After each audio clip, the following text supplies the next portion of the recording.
주셔서 두 손 들고 은혜로다 찬양 올려드리도록 하겠습니다.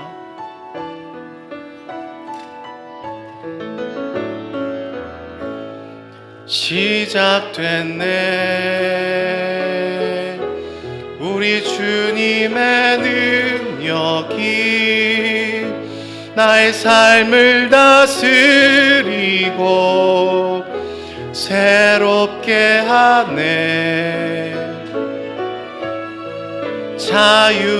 자유하네. 죄와 사망으로부터 나의 삶은 변하고나 충만하네. 은혜로다 주의 은혜 한량없는 주의 은혜 은혜로다 주의 은혜 변함없는 신실하신 주의 은혜. 손을 내리시고 사도신경으로 우리의 신앙을 고백하겠습니다. 전능하사 천지를 만드신 하나님 아버지를 내가 믿사오며 그 외아들 우리 주 예수 그리스도를 믿사오니 이는 성령으로 잉태하사 동정녀 마리게 나시오 본디오 빌라도에게 고난을 받으사 십자가에 못 박혀 죽으시고 장사한 지 사흘 만에 죽은 자 가운데서 다시 살아나시며 하늘에 오르사 전능하신 하나님 우편에 앉아 계시다가 저리로서 산자와 죽은 자를 심판하러 오시리라. 성령을 믿사오며 거룩한 공예와 성도가 서로 교통하는 것과 죄를 사하여 주시는 것과 몸이 다시 사는 것과 영원히 사는 것을 믿사옵나이다. 아멘. 우리 자리에 앉으셔서 찬송가 276장으로 하나님께 찬송 올려드리도록 하겠습니다.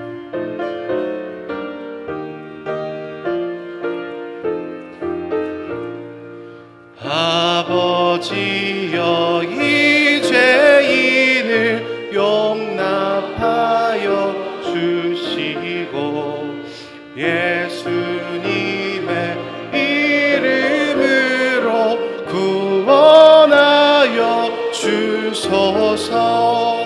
아버지를 떠나 산지 벌써 오래되었고 험한 길에 고난 몸이 이제 돌아옵니다. 전에 하던 헛된 일을 애통하게 여기고 겸손하게 엎드려서 용서하심 빕니다. 은혜 감당 못하오나 회개하는 영혼과 나의 약한 육신까지 감히 드리옵니다. 나의 죄를 사하시려 주님 죽으셨으니 그 공로를 의지하여 주만 의지합니다. 아버지여 용납하사 나를 품어주시고 주의 사랑 품 안에서 길이 살게 하소서. 아멘. 이 시간 우리 대표여 정면채 장로님께서 대표 기도하시겠습니다.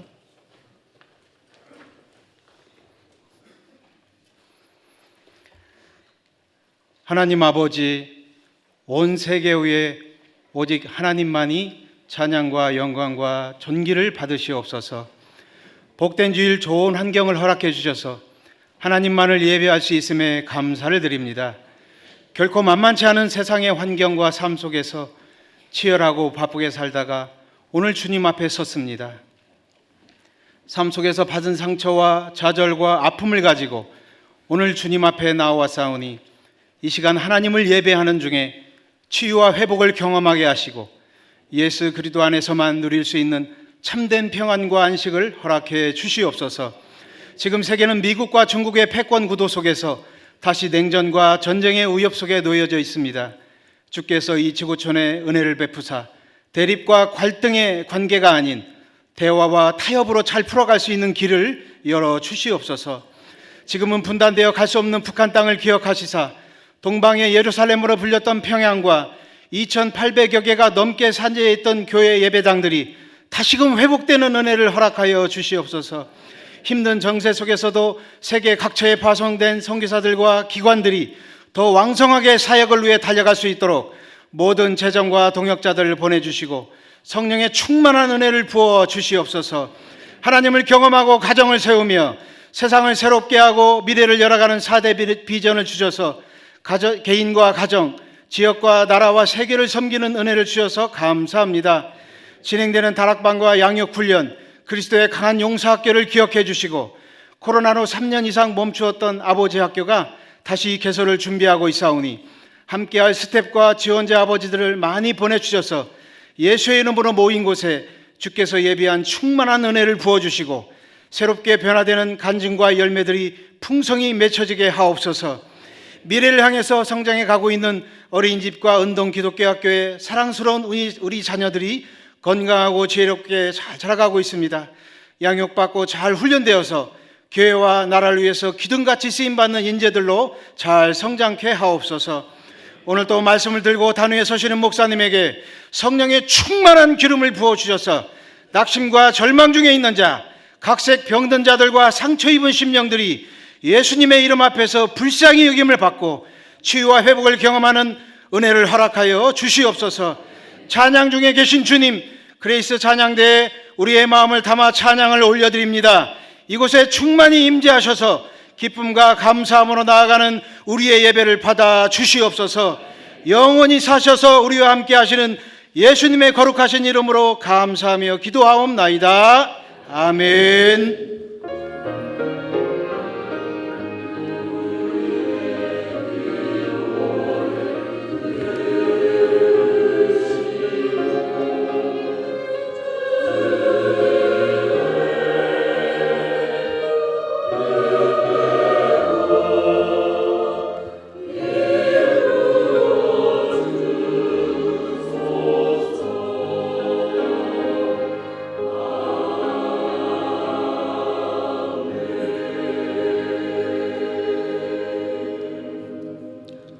이 시간 그레이스 성가대와 은혜 합창단의 찬양과 함께 하나님께 헌금을 올려드리도록 하겠습니다.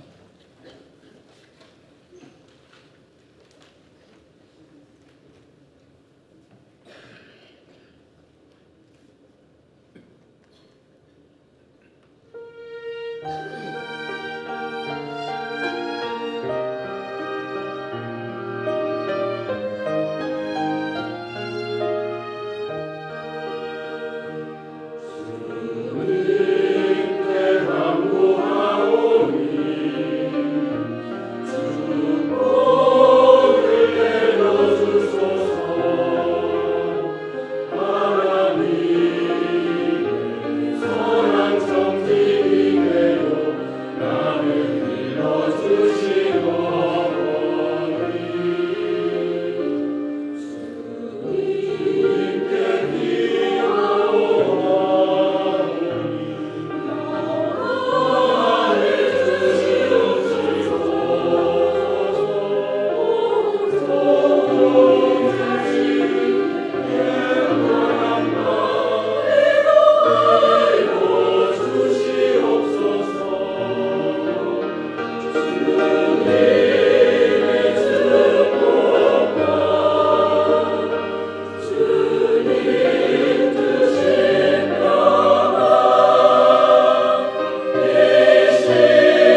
자녀들아, 너희 부모를 주 안에서 순종하라.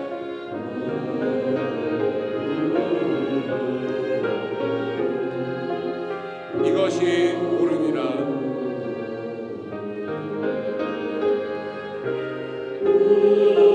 내 아버지와 어머니를 존경하라. 이것이 약속 있는 첫 계명이니 이는 내가 잘 되고 땅에서 장수하리라.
힘찬 박수 다시 한번 보내도록 하겠습니다. 기도드리겠습니다. 하나님 감사합니다. 참으로 작고 연약한 저희들이 오늘도 주님을 예배할 수 있는 특권과 은혜를 주시니 주님 감사합니다. 예배 시간뿐만 아니라 우리의 모든 일상이 주님 앞에 올려드려지게 하여 주시고 우리에게 주어진 모든 것이 다 주께로 왔음을 고백하며 나아가오니 우리의 마음의 중심을 받아 주시옵소서. 헌금이 사용되는 곳곳 가운데 주님의 사랑과 은혜가 흘러갈 수 있도록 붙들어 주시고 날마다 하늘의 문을 열어주셔서 우리의 삶을 친히 인도하여 주옵소서. 감사드리며 예수님의 이름으로 기도드립니다. 아멘.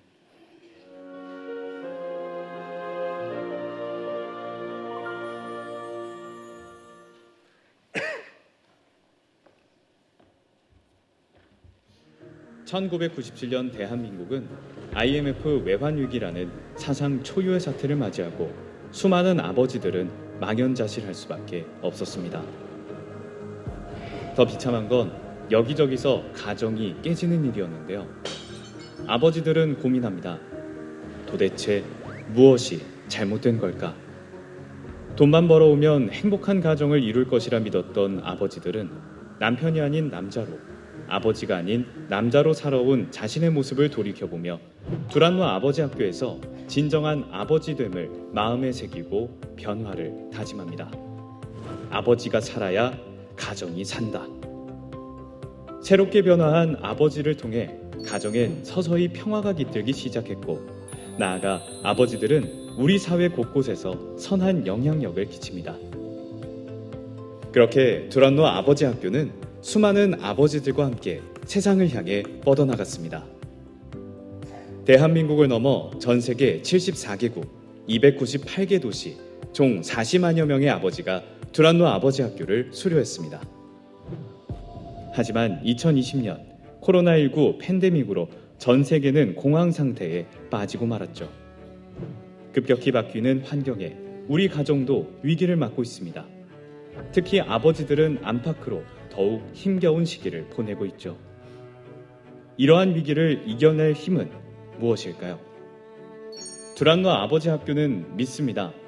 아버지의 희생과 사랑의 눈물 한 방울이 또다시 가정을 지키고 나아가 사회에 선한 영향력을 끼치는 마음의 백신이 될 것이라고.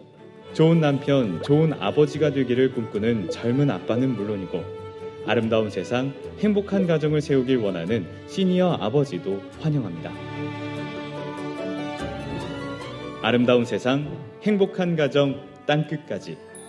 마음의 백신, 아버지 운동. 두란노 아버지 학교와 함께 하시죠.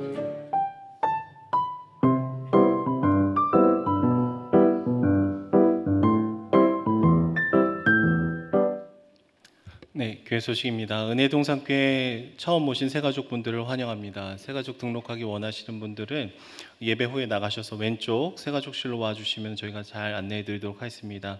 새가족 교육은 2부 예배 후 10시 40분에 4층 새가족 교육실에서 진행되고 있습니다. 그리스도의 강한 용사학교 여자 반반을 모집 중에 있습니다. 대상은 양육 4단계를 수료하신 분들이고요. 일정은 5월 18일부터 10주간입니다. 매주 목요일 저녁 8시에 모임을 진행합니다. 신청 마감은 5월 14일 주일까지입니다. 가정의 달을 맞이하여 오늘과 다음 주 가족 사진 촬영을 해드립니다. 오늘과 다음 주 주일 2부 예배 후 그리고 3부 예배 후부터 오후 한 2, 3시 정도까지 촬영을 할 예정이고요. 우리 가족분들 그리고 마을 식구들, 다락 식구들 함께 오셔서 추억을 남기시면 좋을 것 같습니다. 사진 찍는 장소는 예배드리는 비전홀에서 한층 내려가시면은 교회 사무실이 있는데요. 사무실 앞쪽에 보시면 새싹 2반 교실이 있습니다. 그곳에 오시면은 이 스튜디오 세팅이 되어 있으니까 우리 가족들 또 식구들 함께 이렇게 촬영해 주시면은 감사하겠습니다. 셀 컨퍼런스가 5월 21일 주일부터 4주간 진행됩니다. 다락방 셀의 본질과 기본을 다지기 위한 셀 컨퍼런스이기 때문에 우리 마을의 지역장님들, 다락의 순장님, 부순장님, 그 이외에 우리 다락에 함께하고 싶으신 많은 분들은 참석해 주시면 감사하겠습니다. 주일 오후 1시 30분이고요. 장소는 쉐마홀에서 진행될 예정입니다. 안수집사회 2차 정기회의가 오늘 오후 5시에 있습니다. 장소는 엄니 추어탕 2층에서 진행될 예정입니다. 주일학교 교사 세미나가 다음 주 주일 오후 4시에 그레이스홀에서 진행이 됩니다. 영상에서 보셨다시피 두란노 아버지학교 화성 오산 54기 지원자를 모집합니다. 일정은 6월 3일부터 7월 1일까지 5주간이고요. 등록비는 12만 원입니다. 문의는 정면채 장로님께 해주시면 감사하겠습니다. 임명입니다. 김경은 집사님을 별빛마을 여자 3다락 순장님으로 임명합니다. 교인동정입니다. 새가족 사업장 안내인데요. 우리 열린마을에 새로 오신 강준모 김진양 성도님 위목캠 카페 및 캠핑 용품을 판매하고 계십니다. 우리 함께 기억해 주시고 기도해 주시면 감사하겠습니다. 우리 사랑마을 이재영 권사님 개업하셨습니다. 글로벌 금융판매 통합보험 개업하셨습니다. 은혜샘교회 도근홍 집사님, 최은숙 권사님의 차남 도한솔 형제 5월 20일 토요일 오전 11시에 결혼 예식을 치릅니다. 장소는 수원 노블레스 웨딩 컨벤션 7층 컨벤션 홀이고요. 교회에서 버스 출발은 오전 10시입니다. 함께 축하해 주실 분들은 교회 주차장으로 9시 50분 정도까지는 와주셔서 탑승해 주시면 감사하겠습니다. 그럼 우리 하나님 말씀 찾도록 하겠습니다. 오늘 함께 나누신 하나님 말씀은 마태복음 15장 21절에서 28절까지 말씀입니다. 마태복음 15장 21절에서 28절까지 말씀, 신약성경 25쪽에 있습니다. 마태복음 15장 21절에서 28절까지 말씀을 교독해서 읽도록 하겠습니다. 예수께서 거기서 나가사 두로와 시돈 지방으로 들어가시니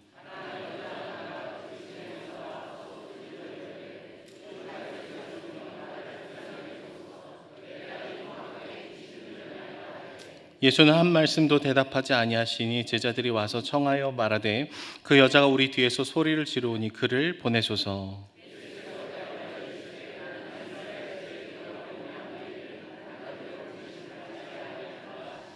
여자가 와서 예수께 절하며 이르되 주여 저를 도우소서.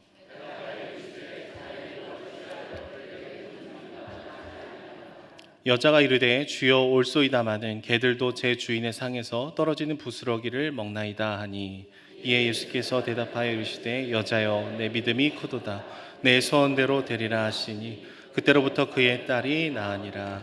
아멘. 담임목사님 나오셔서 은혜는 낮은 곳으로 흐릅니다라는 제목으로 말씀 증거하시겠습니다.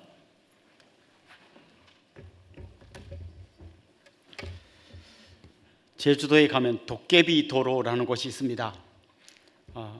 분명히 오르막인데 기아를 중립에 놓으면 차가 오르막으로 막 올라갑니다. 그래서 이건 뭐지 해서 별명이 도깨비 도로가 되었습니다.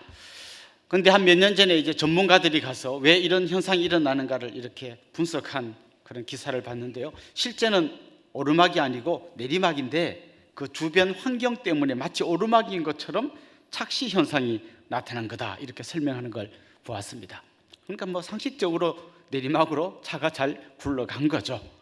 만약에 여러분이 길을 가다가 내가 가는 이 길이 지금 오르막 위로 올라가는 건지 내리막으로 내려가는지 잘 모르시겠다면 들고 있는 그 물 한 컵 정도를 땅에 부어 보십시오. 물이 내려가는 쪽이 내리막입니다.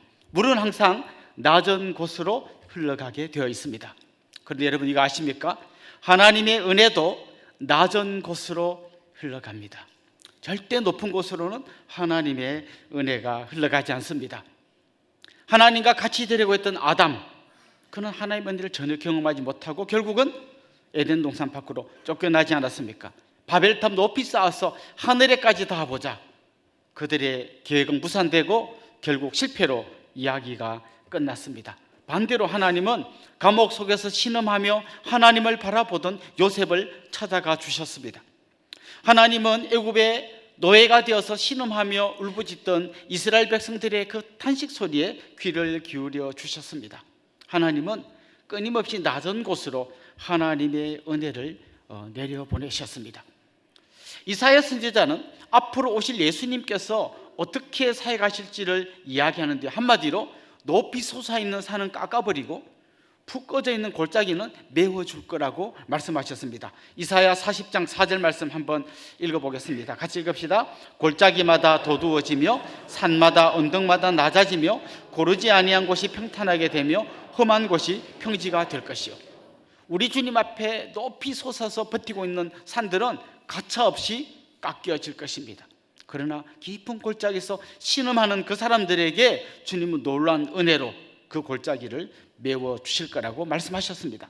이사야가 예언했던 대로 주님이 이 땅에 오셔서 가난하고 병들고 소외되고 버림받은 사람들을 찾아가 주셨고 그들을 만나 주셨고 그들에게 은혜를 흘려보내 주셨습니다. 반대로 높은 봉우리 위에 높이 서서 사람들에게 손가락질을 하며 잘난 체 하던 바리새인들을 향하여서는 독사의 자식들이라고 하는 아주 심한 독설을 퍼부으셨습니다. 우리가 잘 아는 산상수훈 앞에서 살펴본 대로 거기에 보면 심령이 가난한 자는 복이 있다. 가난한 자, 낮은 마음으로 있는 사람은 복이 있다. 천국이 그들의 것이다. 주님 그렇게 말씀해 주셨습니다.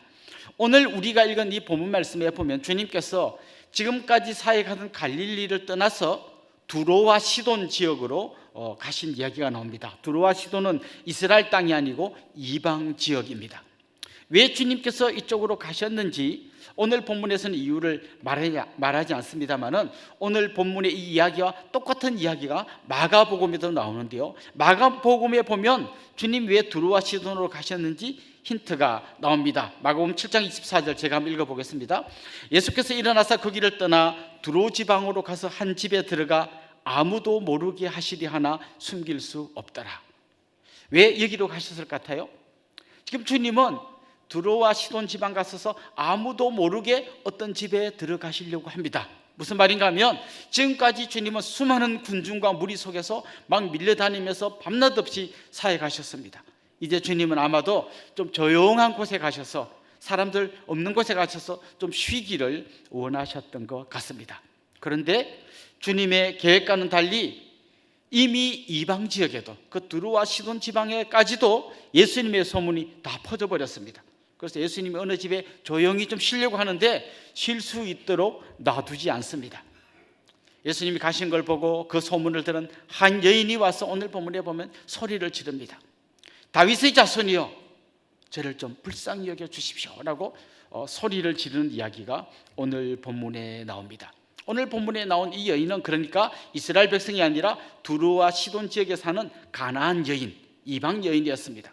이 이방 여인이 그 주님 지나가신 걸 보고 이미 들었던 소문이 있으니까 소리를 지른 이야기가 오늘 본문에 나옵니다.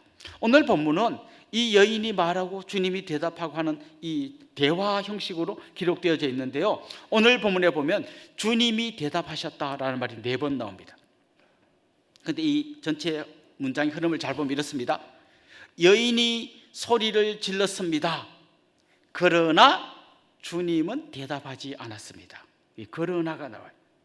그 다음 또 이야기 나옵니다. 여인이 요청했습니다. 그러나 주님은 그 여인의 요청과는 전혀 다른 대답을 하셨습니다.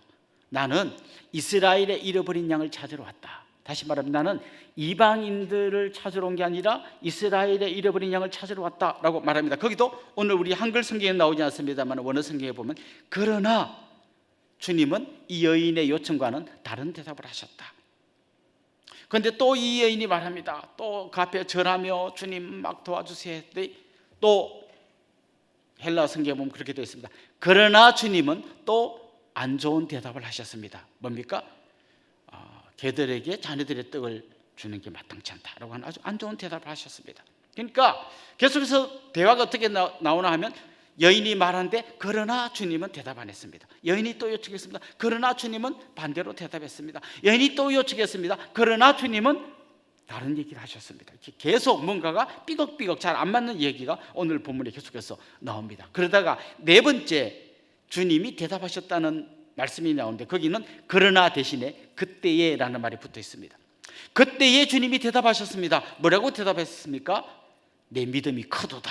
내 소원대로 될 것이다. 이렇게 말씀해 주셨습니다. 그러니까 오늘 본문은 계속해서 말씀했습니다. 그러나 대답 안 했습니다. 말씀했습니다. 그러나 주님은 딴 이야기했습니다. 또 말했는데 주님은 그러나 반대로 이야기했습니다.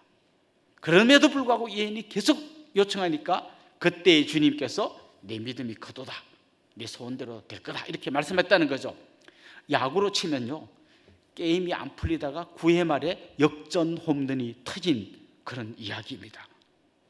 자, 오늘 이 본문에 등장하는 이 여인을 오늘 본문에 보면 가나안 여인이라고 되어 있어요. 가나안 여인. 그러니까 이방 땅의 여인이란 소리죠. 그런데 마가복음에 보면 이 여인을 수로보니게 여인이라고 이야기합니다. 수로보니게는 뭐 지명입니다. 지명. 원래는 보니게라는 말이 페니키아라는 말이다. 페니키아. 근데 페니키아가 아프리카 쪽에도 하나 더 있어요. 그래서 두 개를 구별하기 위해서 수리아 지역에 있는 페니키아, 그래서 수로보니게라고 이야기합니다. 그러니까 이 지역은 이 갈릴리에서 서쪽 방향, 저 지중해 방향으로 북서쪽으로 가서 거기에는 해변에 있는 그런 마을입니다. 그런데 여러분, 이 시돈이라는 말 들으면 이스라엘 백성들에게는 굉장히 깊은 어떤 트라우마가 있어요. 시돈 출신의 아주 안 좋은 한 왕비가 있었거든요. 이세벨이라고 들어보셨죠? 그 악한 왕비가 시돈 출신입니다. 그러니까 시돈 쪽 사람 하면 사람들이 하는 동네입니다. 오늘 본문에 예수님께서 그 여인에서 개라는 표현을 썼는데 당연히 그 당시에 이스라엘 백성들, 유대인들은 이 수로보니게 여인 이런 사람들을 보고 개, 돼지 늘 그렇게 일상적으로 부르던 말이었던 거죠. 자, 그 여인과 예수님이 만난 이야기가 오늘 본문에 나옵니다. 그런데 참 재밌는 것은 이 여인이 예수님이 지나갈 때 소리를 지르잖아요. 소리를 지르는데 이렇게 말하는 거죠. 다윗의 자손이요, 저를 불쌍히 여겨 주십시오. 이 다윗의 자손이라는 말은 앞으로 구약 성도들이 생각할 때 앞으로 다윗의 후손 중에 메시아가 올 거다라고 하는 믿음이 있었어요.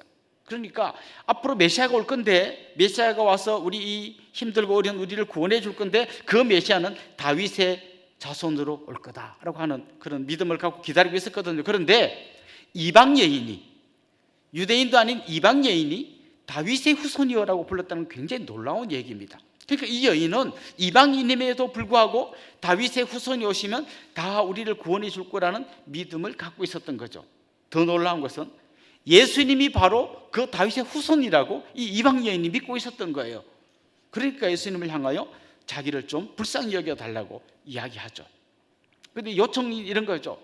상대방인 예수님이 굉장히 귀한 분이라고 메시아라고 높일 뿐만 아니라 자기는 굉장히 낮은 자리에서 이야기하는 거죠. 저를 불쌍히 여겨 주십시오. 보통 우리가 누군가에게 뭔가 할 때 내가 누군지 안다면 당신 나를 도와줄걸요? 이렇게 이야기할 때가 많습니다. 이것 좀 해주시죠. 못합니다. 제가 누군지 아십니까? 이러면 이제 누구신데요? 아이고 몰라봐서 죄송합니다. 이렇게 이야기가 되면 잘 풀립니다. 그런데 불쌍히 여겨 주십시오 이런 건 주로 뭐 거지라든지 아무 내세울 거 없는 사람이 어떻게 좀 해주시면 안 될까요? 라고 하는 굉장히 이렇게 겸비한 자세로 이야기하는 표시이죠. 그런데 이 여인이 지금 그런 자세로 아주 낮은 자세로 예수님께 요청하고 있습니다. 여러분, 지난주 말씀이 기억나십니까? 제가 이런 질문 던질 때마다 여러분이 잠깐 혼란스러워하는 눈빛이 보이는데요, 지난주 말씀이 이런 거예요. 그 유대인들이 손 씻는 문제 가지고 예수님과 막 제자들을 공격하는 그런 이야기입니다. 그러니까 바리새인들은 어떤 상황이었는가 하면, 자기들은 하나님 말씀을 제일 잘 알고 제일 잘 지키는 매우 훌륭한 사람이라고는 높은 자리에 서서 밑으로 눈을 깔고 예수님과 제자들을 향해서 손가락질을 하고 있는 게 지난주 말씀이에요. 성경을 제일 잘 아는 사람, 제일 잘 지킨다고 생각하는 사람들이 높은 자리에 교만하게 서서 예수님을 내려다보고 그따위로 하지 말라고 손가락질 하는 거죠. 반대로 사람들이 볼 때는 개, 돼지 정도로밖에 취급을 못 받던 이방 여인이 아주 낮은 자세로 예수님을 올려다보면서 저를 좀 불쌍히 여겨주십시오 라고 이야기하고 있는 겁니다. 제가 서두에 말씀드렸듯이 하나님의 은혜는 낮은 곳으로 흘러갑니다. 지난주에 그 높은 봉우리에 서서 손가락질하는 그들을 향해 주님은 아주 단호하게 그들이 잘못됐다는 것을 조목조목 짚어주면서 이야기하셨습니다. 반면에 이 낮은 자세로 소리 지르는 이 여인을 향해서는 주님이 엄청난 은혜를 흘려 보내주셨습니다. 저는 여러분이 주님 앞에 나올 때 필요한 게 바로 이런 자세라고 생각합니다. 여러분이 몇 대째 신앙생활을 했는지, 여러분의 직분이 뭔지, 여러분이 얼마나 많은 헌금을 하는지, 그런 걸 들고 주님 앞에 오는 게 아니라 가장 낮은 마음으로, 주님의 은혜가 아니면 저는 소망이 없습니다. 주님, 저를 불쌍히 여겨 주시옵소서. 이런 마음으로 올 때 주님은 놀라운 은혜를 여러분에게 부어 주실 줄로 믿습니다. 자, 그런데 오늘 이 본문의 이야기를 쭉 가다 보면 초반부가 굉장히 막 긴장이 막 흐릅니다. 여인은 요청하는데 주님이 들어주지 않고 그냥 안 듣기만 한 걸로도 좀 기분이 안 좋을 것 같은데 주님이 굉장히 푸대접을 합니다. 나는 그쪽 그 일하러 온 게 아니야 라고 말하기도 하고, 나중에는 자네들의 떡을 개한테 던지는 게 맞냐 이렇게 굉장히 모욕적인 이야기를 하기도 합니다. 제일 첫 번째 주님의 반응은 대답을 안 하신 거예요. 여자가 막 소리를 지르는데 주님이 아무 말씀도 안 하십니다. 대답을 안 하는 거, 이것처럼 답답한 게 없습니다. 좀 도와주시겠습니까? 안 됩니다 이러면 안 되는 줄 알고 집에 갈 텐데 아무 말도 안 해요. 이게 된다는 건지 안 된다는 건지, 굉장히 이 무응답은 굉장히 사람을 초조하게 만듭니다. 그런데 여러분, 오늘 본문을 읽을 때 우리가 놓치기 쉬운 한 이야기가 있는데요, 이 여인이 요청할 때 주님이 대답 안 했잖아요. 근데 그 다음에 이런 말씀이 나와요. 23절 한번 보십시오. 예수는 한 말씀도 대답하지 아니하시니, 이건 이제 여자가 요청할 때 예수님이 한 말씀도 대답을 안 했다는 거예요. 근데 그 다음 이렇게 말합니다. 제자들이 와서 청하여 말하되 그 여자가 우리 뒤에서 소리를 지르오니 그를 보내소서. 주님, 자꾸 저 여자가 뒤에서 막 소리 지르는데 좀 가라고 하세요 이렇게 말합니다. 주님 뭐라고 대답하셨습니까? 아무 말씀도 안 하셨습니다. 여자가 요청할 때도 주님 아무 말씀도 안 하셨고, 제자들이 여자를 좀 쫓아내라고 할 때도 아무 말씀도 안 하셨어요. 그런데 끝까지 읽어보면 여자의 요청에는 주님이 대답을 하셨고, 제자들의 요청은 끝까지 무시하셨습니다. 그러니까 진짜 무시를 당한 건 여인이 아니라 제자들이었어요. 주님, 저 여인 좀 쫓아보내시죠. 주님 한 말씀도 대답하지 않으셨습니다. 그런데 여인이 계속 요청하니까 주님이 이제 드디어 대답을 하셨는데 이렇게 말씀하시죠. 나는 이스라엘 집에 잃어버린 양 외에는 다른 데로 보내심을 받지 않았다. 나는 이 이스라엘 백성을 구원하는 게 내 사명이지 이 이방 이 여인을 구원하는 건 내 사명이 아니다. 우리 이 말 앞에 좀 뜨악하게 되면 그럼 우리 같은 이방인들은 주님 구원하러 오신 게 아니야? 이런 생각이 듭니다. 정확하게 말하면 이런 겁니다. 주님의 계획은 원래 이런 거예요. 주님이 이 땅에 계시는 동안 유대인들에게 복음을 전하는 거예요. 그리고 이방인에게 복음을 전하는 것은 주님이 떠나실 때 제자들에게 그 역할을 맡기십니다. 그래서 땅끝까지 이르러 내 증인이 되리라. 그러니까 주님은 온 세상을 구원할 계획을 갖고 계셨지만 그게 이제 때와 시기와 장소가 있는 거죠. 주님의 때에는 일단 유대인들에게 먼저 복음을 전하고 제자들을 세우고, 그 다음 주님이 떠나시면서 그 제자들로 하여금 이방 세계에 복음을 전하게 하신 겁니다. 그리고 주님이 유대인들에게 복음을 전할 때도 모든 병자를 고쳐주는 게 주님의 사명이 아니에요. 주님은 하나님 나라 복음 전하는 게 사명이고 그 복음 전하기 위해서 필요하다면 병자를 고쳐주셨어요. 그러니까 이 논리대로 한다면 이 여인은 지금 주님 앞에 나와서 병을 고칠 수 있는 상황이 아니라는 거죠. 나는 지금 내 우선순위는 딴 데 있고 내가 할 일은 이거야 라고 주님이 이야기를 하시는 것입니다. 그런데 이 여인이 포기를 안 합니다. 오늘 본문에 보면 예수님을 계속 주님이라고 부르면서요, 그 앞에 절을 합니다. 아주 납작 엎드립니다. 가장 낮은 자세로 엎드려서 주님에게 다시 요청합니다. 자기를 도와달라고 끝까지 이야기합니다. 그때 주님께서요, 지금 우리가 들어도 좀 섬찟한 가슴에 깊은 상처가 될 만한 말씀을 이 여인에게 던집니다. 26절 보십시오. 대답하여 이르시되 자네의 떡을 취하여 개들에게 던짐이 마땅하지 아니하니라. 이건 누가 어떻게 해석해도 이 여인을 보고 개라고 표현하는 굉장히 좀 심한 말씀을 주님이 하십니다. 만약 제가 어떤 성도님에게 그렇게 말했다면 우리 교회 뒤집어졌을 겁니다. 저 목사 나 그렇게 안 봤는데 진짜 웃기네, 아마 그랬을 겁니다. 그 주님 왜 이렇게 말씀하세요? 그냥 어차피 고쳐주실 거면 그냥 좀 좋게 잘 타일러서 고쳐주시, 뭐 자네가 따로 있고 개들이 따로 있는 것처럼 굉장히 독설가 같은 이런 말씀을 탁 던지십니다. 그래서 우리는 질문이 생기는 거죠. 왜 이렇게까지 하셨을까? 그런데 여러분, 성경을 쭉 읽어보면 하나님의 일하는 방식은 늘 이렇습니다. 아브라함에게 하나님이 아들을 바치라고 하잖아요. 아브라함이 딱 바칠 결심이 섰어요. 그래서 이 장자까지 짊어지고 길을 떠납니다. 3일 길을 갔습니다. 그 모리아산까지. 그 가는 동안 막 이 아버지의 마음이 막 진짜 찢어지고 갈라지고 막 다 녹아내렸을 거예요. 하나님은 그쯤 보시고 됐다. 내가 너를 테스트 해봤는데 합격! 집에 가. 한 이 정도 하면 좋겠는데 끝까지 가셔, 끝까지. 막 그 칼을 빼서 막 이제 그냥 여기까지 가셔서 이쯤에서 멈추셔요. 그래서 진짜 자녀 키우는 아버지들은 그런 마음도 나보고 하나님 못하겠다. 아니 어떻게 이렇게까지 하시냐.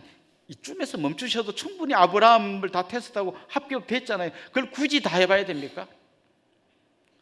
우리 그 유명한 합창단 들어갈 때 오디션 하잖아요. 이렇게 해보세요 하면 뭐 딱 한 3마디 불러보면 어유 합격 이래야 되지만 끝까지 불러가지고 뭐 도돌이표 다 돌아와가지고 막 다 끝난 다음에 아멘까지 보고 합격.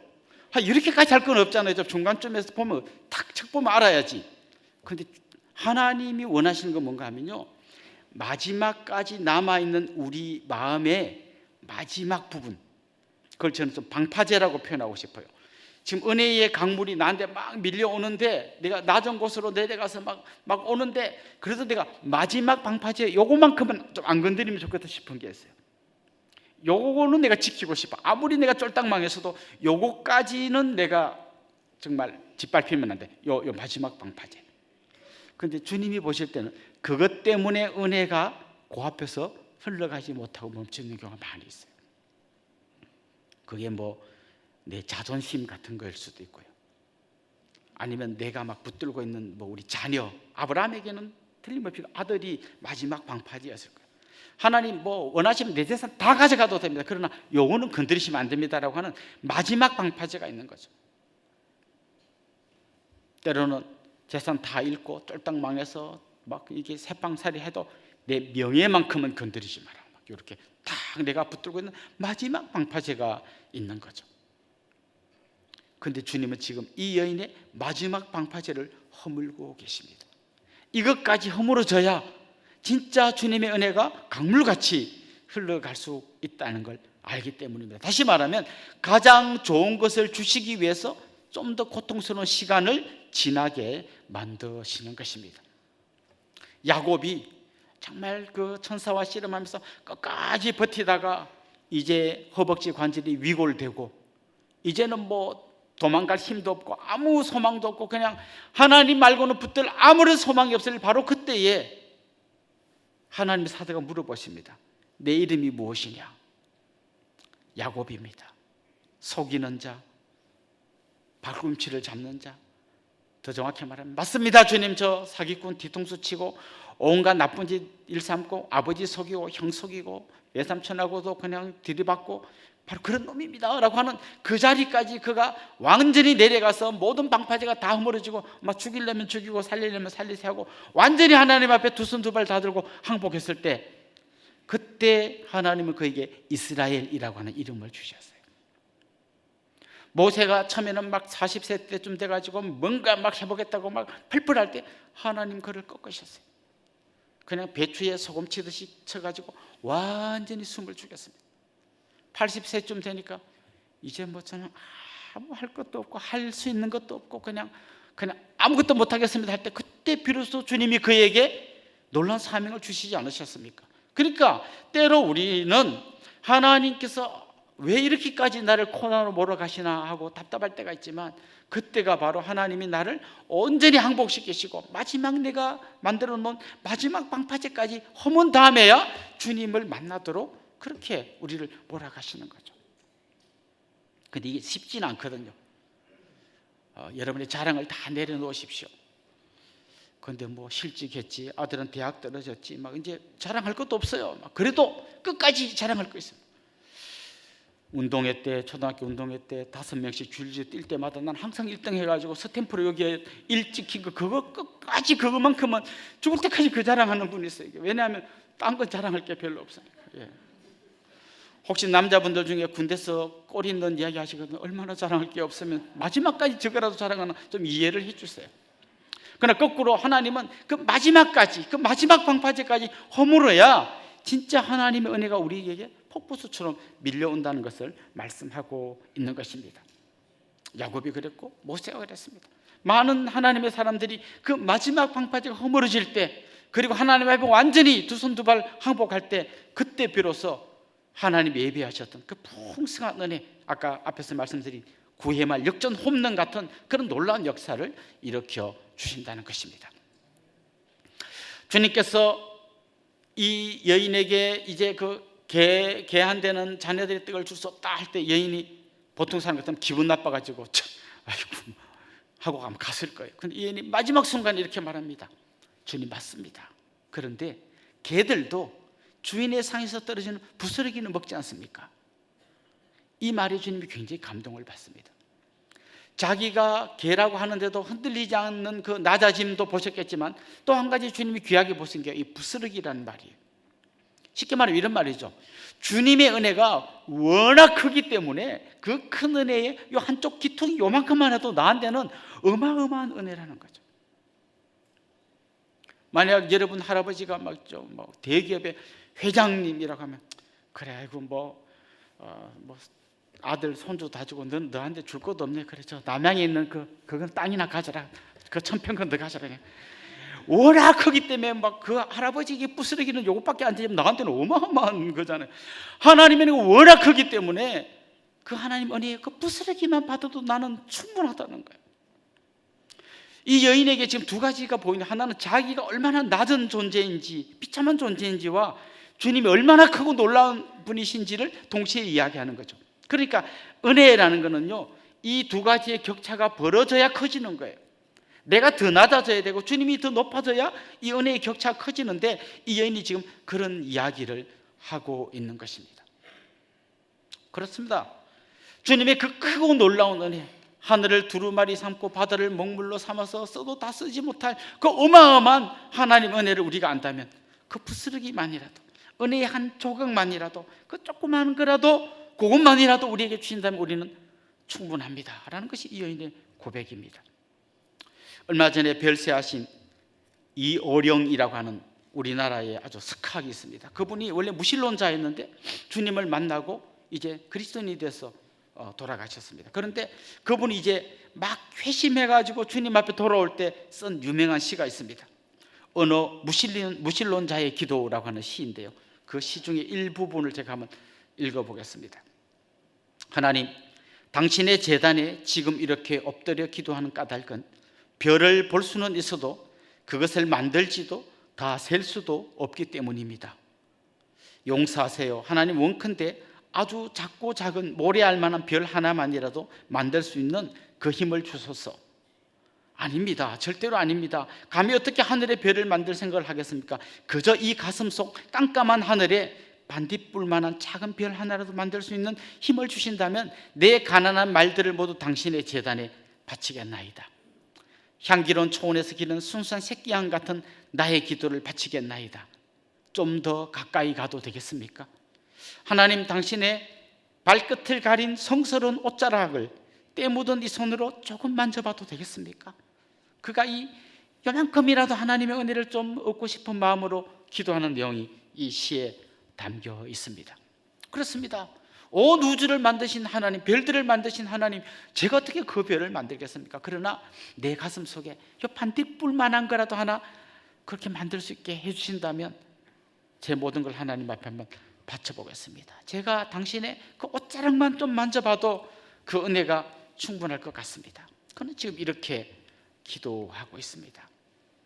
정말 가난한 마음으로 작은 은혜라도 주신다면 저는 그것 때문에 감사합니다. 이게 그의 기도였습니다.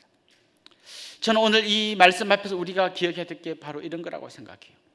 내 있는 자리에서 계속 밑으로 내려가면서 더 크고 높으신 주님을 바라보는 이런 눈이 우리에게 열릴 때 그 은혜가 너무나도 크고 놀랍게 다가올 겁니다.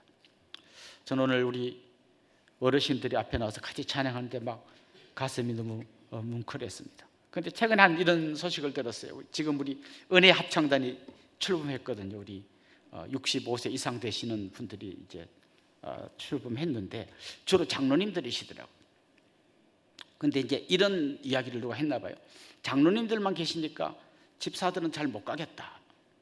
그래서 장로님들이 이걸 규칙을 새로 만드셔서 다 형제로 부르기로 했대요. 장로 이런 거 안 부르고 형제. 그래서 우리 102살 우리 형님께서 오늘 형님이 되셨어요. 그래서 저는 우리 안에 계속해서 이런 자세들이 필요하다고 생각해요. 내가 더 높아지고 내가 누군지 알아 막 이런 게 있을수록 그 교회는 비참한 교회가 되는 거예요.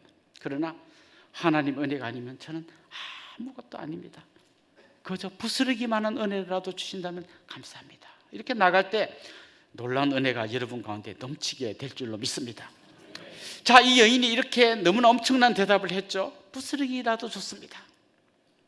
그때 주님이요 이렇게 말씀하셨습니다. 여자여, 내 믿음이 크도다. 내 소원대로 되리라. 여러분, 이 말이 엄청난 말이거든. 내 믿음이 크도다. 혹시 여러분 기억나십니까? 몇 주 전에 우리 말씀해 보면 베드로가 그 파도 치는 바다 위로 뛰어내려서 주님 앞으로 막 걸어가다 빠질 때 주님이 베드로 보고 뭐라 그러셨죠? 믿음이 작은 자여 그랬어요. 믿음이 작은 자여 왜 의심하느냐? 예수님의 수제자 베드로도 믿음이 작은 자인데 이름 없는 무명의 이방 여인이 내 믿음이 크도다라고 칭찬을 받았어요. 이 마태복음을 처음 읽었을 그 초대교회 독자들 가운데는요, 유대인들도 있었지만 분명히 많은 이방인들이 들어와 있었습니다. 우리가 그 상황에 직접 들어가 보진 않았지만 충분히 상상할 수 있는데 분명히 그 안에서 한 형제가 되었지만 유대인들 마음속에는 약간의 나는 니네하고는 달라라고 하는 좀 교만한 마음이 있었을 거예요. 반대로 이 이방인들은 왠지 같은 교회를 다니는데 2등 시민인 것처럼 뭔가 좀 한 계단 밑에 있는 것처럼 약간 그런 열등감 같은 걸 느꼈을 거예요. 이 말씀 읽을 때요 얼마나 감동했겠어요. 베드로도 믿음이 작은 자인데 이방 여인을 향해서 내 믿음이 크도다, 내 소원대로 될 것이다 말씀하셨잖아요. 주님이 우리 같은 이방인, 남들이 개, 돼지 취급밖에 안 하는 우리까지도 이렇게 놀랍게 품어주시는구나. 아마 엄청나게 감동했을 것입니다. 그렇습니다. 저는 우리에게 이런 자세들이 날마다 더 커져갈 때 주님의 말할 수 없는 은혜가, 낮은 대로 흘러오는 그 은혜가 여러분 가운데 충만해지리라고 확신합니다. 자, 이제 마지막에 한 가지를 이야기하고 오늘 말씀을 마무리하면 좋겠는데요. 예수님이 분명히 이렇게 말씀하셨잖아요. 지금 내 때는 이스라엘 백성들에게 말씀을 전하는 거고 이방인에게 말씀을 전하는 건데 우리 제자들 때에 가서 할 거다. 그런데 지금 이 여인이 미래에 일어날 일을 확 지금 현재로 끌고 와버린 거예요. 이 여인의 이 믿음 때문에. 그렇습니다. 우리도 이제 그런 삶을 사는 거예요. 예수님 믿는 사람들은 미래의 영원한 천국의 주인이 될 거예요. 그러나 지금 이 가난한 마음, 그런 열린 마음, 낮아진 마음으로 주님 앞에 엎드리는 그 순간 우리는 미래의 천국을 지금 우리에게로 확 가지고 올 거예요. 그래서 주님 말씀하셨잖아요. 심령이 가난한 자는 복이 있다. 천국이 바로 지금 여기서 그들이 누릴 놀라운 선물이라고 말씀해 주신 겁니다. 그렇습니다. 오늘 본문은 은혜가 어떻게 해야 커지는지를 말씀하고 있습니다. 주님이 더 존귀한 분임을 고백할 뿐만 아니라 내가 더 비참한 죄인임을 고백할 때 이 은혜가 커지고 마지막 방파제까지 허물 때 그때 하나님의 은혜의 놀라운 강물이 여러분을 가득 덮을 것입니다. 그런 놀라운 은혜의 주인공들이 될 수 있기를 주님의 이름으로 축원합니다. 우리 같이 찬양하고 기도하면 좋겠습니다. 나의 가장 낮은 마음, 우리 박수 치면서 찬양합시다.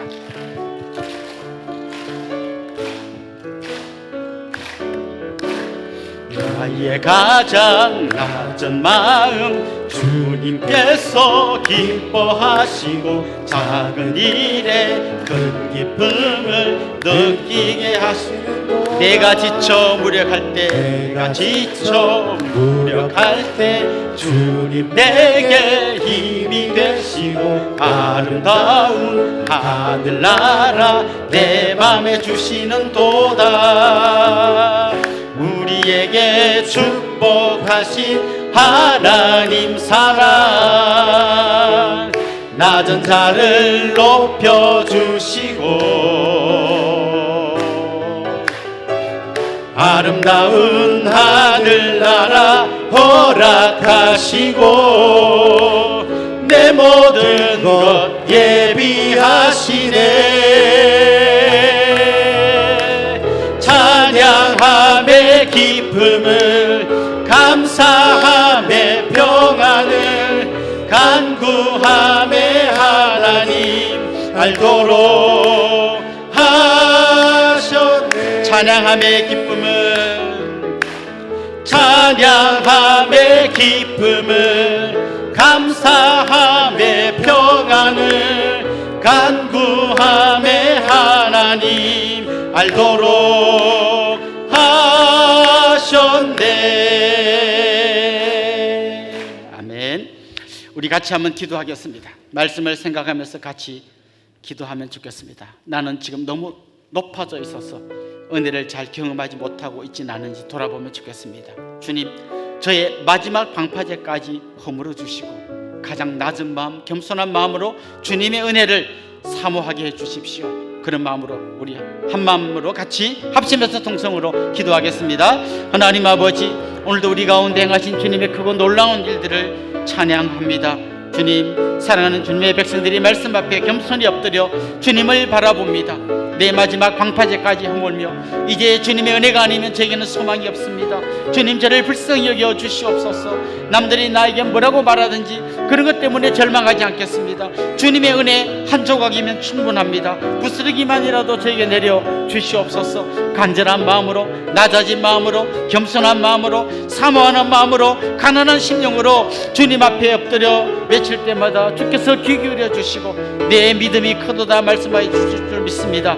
이 믿음으로 오늘도 주님 앞에 나아가오니 주님 우리를 긍휼히 여겨주시고 주님 품에 안아주시고 새 힘과 용기를 더하여 주시옵소서. 하나님, 아무리 가진 것 없는 가난한 여인이라 할지라도 그에게 베푸신 은혜가 있다면 우리에게 주신 은혜가 너무나 크고 놀라울 것을 확신합니다. 이 은혜를 받아 충분히 누리는 믿음의 사람들이 되게 하여 주옵소서. 오늘은 특별히 한 번 더 기도할 때 우리 교회 어르신들을 위해서 기도하면 좋겠습니다. 일제시대를 겪으신 분들도 계시고 6.25나 월남전을 겪으신 분들도 계십니다. 눈물의 빵을 먹으면서 자식들을 위해 달려오신 많은 분들이 계십니다. 이분들을 주님께서 기억해 주시고 붙들어 주시고 마음의 평안을 주시고 기쁨을 주시고 건강을 주시도록 우리 한 마음으로 한 번 더 기도하겠습니다. 하나님 아버지, 오랜 세월 모질고 힘든 역사의 소용돌이 속에서 온갖 고난을 다 겪으면서도 신앙 지키고 자녀들을 세워온 우리 어르신들을 위해서 주님 앞에 기도합니다. 하나님 아버지, 주님께서 이들을 기억하여 주시고 주님 품에 한 사람씩 안아 주시옵소서. 건강을 주시고 마음의 기쁨과 감사와 평강이 넘칠 수 있도록 은혜를 더하여 주옵소서. 고단한 삶의 무게를 주님께서 짊어져 주시옵고 오랜 세월 속에 지친 분들 눈에서 눈물을 닦아주시고 한 분 한 분 손잡아 일으켜 주시옵소서. 너는 내 것이다. 내가 너와 함께한다. 내가 너를 떠나지 않으며 너를 버리지 않을 것이다. 끝까지 말씀해 주시고 약속해 주셔서 주님 부르실 그날까지 담대하게 힘있게 달려갈 수 있도록 은혜 위에 은혜를 더하여 주시옵소서. 하나님 아버지, 더 낮아져야 하는데, 더 겸손해야 하는데 아직도 마지막 방파제를 세워두고 이것만큼은 건드릴 수 없다고 버티고 있는 우리들의 모습을 봅니다. 주님 앞에 완전히 항복하게 하여 주옵소서. 그래서 주님께서 예비하신 말할 수 없는 은혜를 받아 누리는 주인공들이 되게 하여 주옵소서. 예수님의 이름으로 기도드리옵나이다. 아멘. 저를 잠깐 주목해 주시면 좋겠습니다. 우리 같이 한번 축하하고 축복하면 좋겠는데요, 혹시 지난주가 생일이었던 분, 우리 한번 같이 축하하면 좋겠습니다. 한번 손 들어볼까요? 예, 자리에서 한번 일어나 봅시다. 우리 집사님, 또요, 결혼 기념일인 분도 한번 일어나 봅시다. 우리 권사님 또 뒤에도 계십니다. 결혼 기념일, 혹시 오늘 우리 교회 처음 오셨는데 또 등록하기를 원하는데 그런 분도 같이 일어나시면 저희들이 환영하도록 하겠습니다. 우리 이분들 주님의 이름으로 환영하고 축복하겠습니다. 아주 먼 옛날,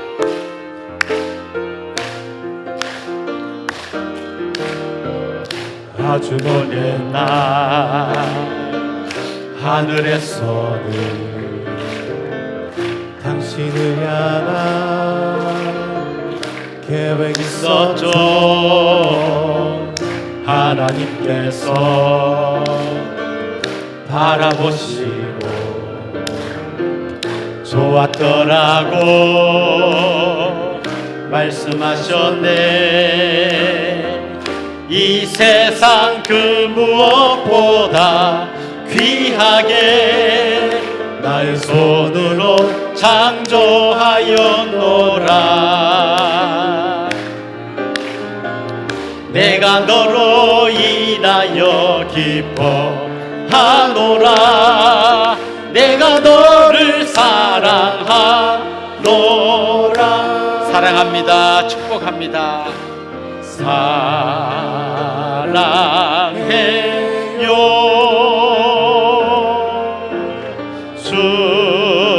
축복해요. 당신의 마음에 우리의 사랑을 모아드립시다. 사랑을 드려요. 사랑합니다. 축복합니다. 우리 앞뒤로 또 옆에 있는 분들에게도 한번 인사합시다. 주님의 이름으로 사랑하고 축복합니다. 이제 우리 자리에 한번 다 일어나겠습니다. 다시 세움, 우리 폐회성 같이 하고 축도로 예배를 마치겠습니다.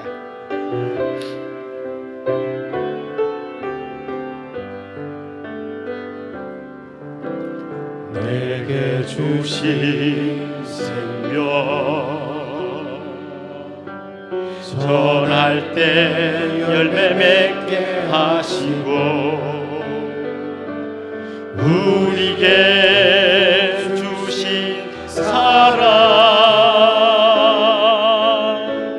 더할 때 넘치게 하시네. 이끄시는 자리 설 때에 하나님 일하시니 내 안에 기쁨 충만하리라. 우리 안에 성령 충만하리라.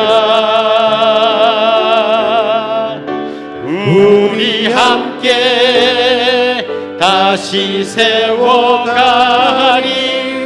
어려움 속에서도 기쁨을 안고 주님 거하신 성전이 되어 그리스도 예수 안에서 함께 지어져 가리. 우리 주 예수 그리스도의 은혜와 하나님 우리 아버지의 극진하신 사랑과 성령님의 감화, 감동, 위로, 교통, 충만하심이 사랑하는 주님의 백성들과 그 가정 위에 이제로부터 영원토록 함께 있을지어다. 아멘.